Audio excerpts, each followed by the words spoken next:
A neighborhood on Milwaukee's south side shaken after a man was shot and killed by Milwaukee police. Tony Atkins has been speaking with those living in the area. He joins us now from 29th and Cleveland. And Tony, what have you learned today? Shannon, police say they got the call to come out to the house behind me around 10:30 last night after a man standing on the porch of that house was firing shots in the air. Shortly after that man's interaction with officers behind this house, he was shot and killed. A long night for neighbors on the city's south side after a Milwaukee police officer shot and killed a man outside a home near 29th and Cleveland. Shortly after, the home surrounded by a web of police tape.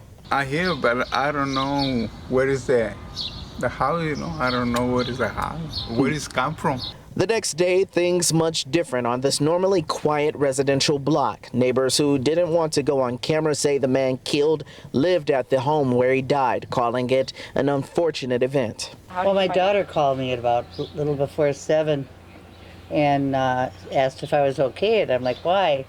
And she had said there was a shooting right on your corner at about 10:30 last night. The shooting so close to Linda Dorna's home, but she wasn't aware at the moment. According to police, someone called 911 to report a person firing a gun in the area. When officers got to the home, they saw a man with a gun on the front porch.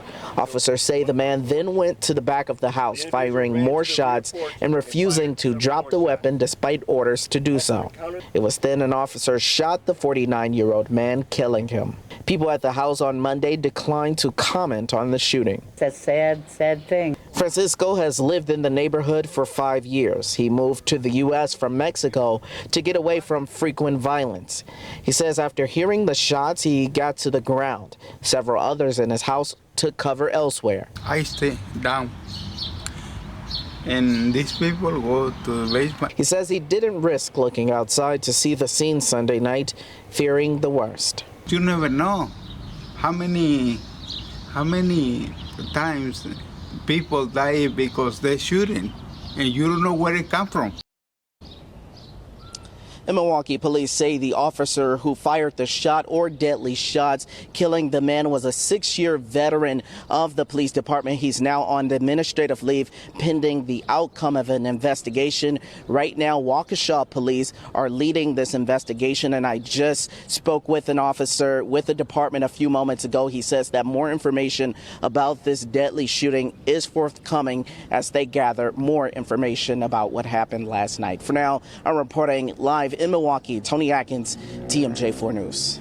As Tony mentioned, Waukesha Police is the independent agency in charge of this investigation. Now, state law requires an outside agency to investigate all officer-involved shootings when someone dies at the hand of a police officer. Community activists were in the neighborhood at 29th and Cleveland today, concerned about the process. Oftentimes we're finding that the police are investigating police, and it does not lead to accurate investigations. We feel it's important when there are officer-involved shootings for the community to kind of peek in and get their own information.